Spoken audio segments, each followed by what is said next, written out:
మొరటాలేం కాదు, మాకు తెలుసు.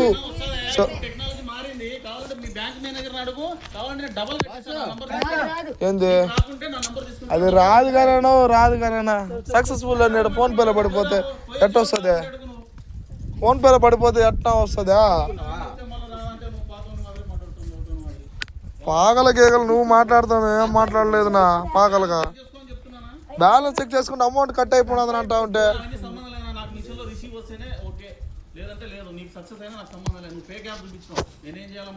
Fake app చూపించాడా? చిత్రంగా మాట్లాడతాడు ఏంటి ఇతను? అప్పుడు ఫేక్ యాప్ నేను చూపిస్తాను. ఇప్పుడు మీరు చేసిన ఫేక్ ఆయన చెప్పేది ఫేక్ అన్నప్పుడు మనం చెప్పేది ఫేక్ కాదు నువ్వు చేసేదా? ఒక బాధ్యతగా డ్యూటీలో కూర్చున్నారు ఇక్కడ మీరు అట్లా మాట్లాడితే కానీ ఇవ్వండి, మీరు ఇవ్వండి. ఎందుకు వేస్ట్ మాటలు ఇవ్వండి. మేము కట్టిస్తాము డబ్బులు. 140 రూపాయలు ప్రాబ్లం కదా మాకు. మాకు సక్సెస్ అని పడింది. మీరేంది ఫేక్ చూపిస్తున్నారంటారు? ఫేక్ మీకు తెలుసా? ఫేక్ టికెట్లు ఇవ్వండి మీరు.